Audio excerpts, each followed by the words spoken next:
మొన్న ఓటేశారు, అందరినీ గెలిపించారు. మీ ఆశలకు అనుగుణంగా మేము పనిచేస్తాం. మీ మంచి కోసం నిరంతరం పనిచేస్తాం. మేము ప్రజల మీద పెత్తందారులు కాదు, ప్రజాసేవకులుగానే ఉంటాం.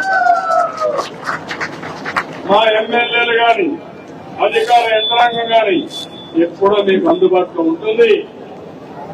ఒక ఇబ్బంది వచ్చినా మామూలు సమయమైనా మీ మంచి కోసమే పనిచేస్తాం.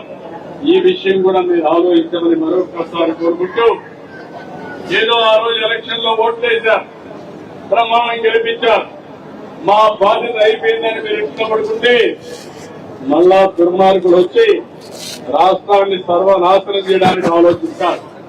అలాంటి ఆలోచనలే రాకూడదనుకుంటే అనునిత్యం మమ్మల్ని ముందు నడిపించే దాంట్లో మీరు ప్రధానమైన పాత్ర వహించాల్సిన అవసరం ఉంది. మేము చెప్పేది మీరు ఎరండి, నచ్చితే దాన్ని అమలు చేయండి. ఓసారి మీ ఇబ్బంది ఉంటే ఆ ఇబ్బంది కూడా నిర్మోహమాటంగా మీరు చెప్పండి. అది కూడా నేను కరెక్ట్ చేసుకొని తద్వారా మంచి నిర్ణయాలు చేస్తాం.